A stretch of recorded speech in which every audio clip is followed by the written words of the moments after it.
If you're into yoga, you definitely know the name Patanjali, right? He's the author of the foundational Yoga Sutras. But the story behind that name, well, that's one of ancient India's greatest mysteries. It's a puzzle that kind of challenges everything we think we know about this legendary sage. So, let's dive in. You've probably seen this image before. A calm, wise sage, half man, half serpent. It's meant to be an incarnation of the divine serpent Adishasha, literally holding all the wisdom of the cosmos. It's an incredibly powerful, mythic symbol. But behind this single unified image lies a really fascinating historical puzzle. Because here's the thing, when you start digging into the historical record, that simple, clean image just shatters. Modern scholarship actually suggests that the monumental works attributed to this one single figure were probably written by 3 different people, living in completely different time periods. All right, so to really untangle this mystery, we've got to meet the 3 main contenders for the name Patanjali. And what's wild is that each one was a total master in their own field, but their fields were completely different from each other. First up, we have Patanjali the grammarian, who is a linguistic genius. Then there's Patanjali the yogi, the one we all know, who compiled the Yoga Sutras. And finally, Patanjali the physician, a hugely respected medical authority. 3 massive figures, all somehow sharing the same name. And this is where the idea of a single author really starts to fall apart. Just look at this timeline. The grammarian's work, that's from the 2nd century BCE. The Yoga Sutras don't show up for another 400 to 600 years. And the medical texts, we're talking the 8th to 10th century CE. That's a span of nearly 1,000 years separating these works. So let's just break that down. The subjects are totally different. We're going from linguistics to spiritual philosophy to medicine.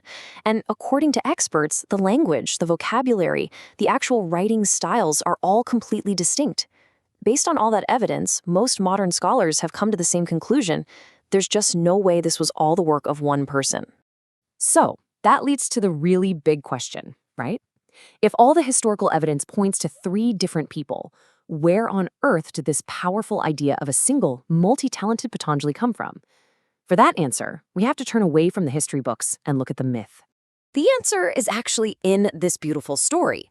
The myth goes that as Lord Vishnu was watching Lord Shiva's cosmic dance, his serpent throne, Adisha, was so moved that he longed to be born on earth to master that dance himself.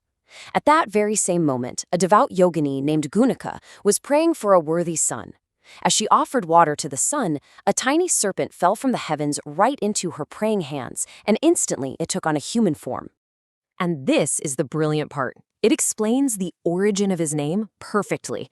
Pata means falling, and Anjali refers to palms joined in prayer. So Patanjali literally means the one who fell into praying hands. His name itself tells the story of his miraculous divine birth.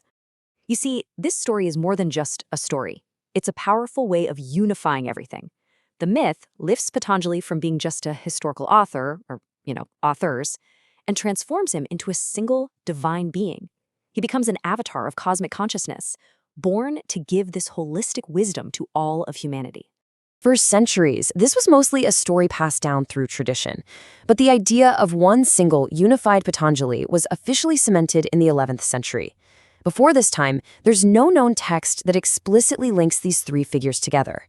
Then comes this verse from King Bhoja, and it powerfully weaves all 3 traditions, yoga for the mind, grammar for speech, and medicine for the body, into the legacy of one single great master. So this leaves us with 2 very different, almost competing portraits of Patanjali. You have the historical puzzle that scholars are trying to piece together, and then you have the unified divine sage who is so revered in tradition. So on one side, you have the scholarly view, 3 distinct authors separated by centuries, a conclusion based purely on textual analysis. It's a historical problem to be solved. And on the other side, you have the traditional view, a single divine being, a master of mind, body, and speech, an avatar of the great serpent Adishisha. For millions of people, this isn't a problem. It's an article of faith and a source of deep inspiration. But here's the thing.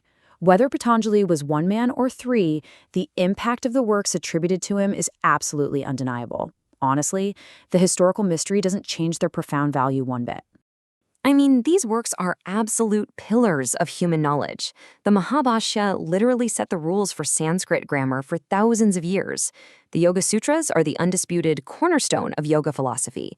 And even though the physician's original text is lost to time, his authority was so huge that he was quoted in countless medical works for centuries. So, really, in the end, the source of these incredible texts, whether it was one transcendent genius or three different masters across 1,000 years, it doesn't diminish their power at all. Together, they represent a monumental contribution to human thought, health, and our spiritual search. And that's what we're left with. History gives us what looks like three separate masters. But the myth gives us a single powerful vision, one that unites mind, body, and speech into a complete path for reaching our potential. It's a story that has inspired millions. So that leaves us with the ultimate question: which is more powerful, the historical fact or the inspiring myth?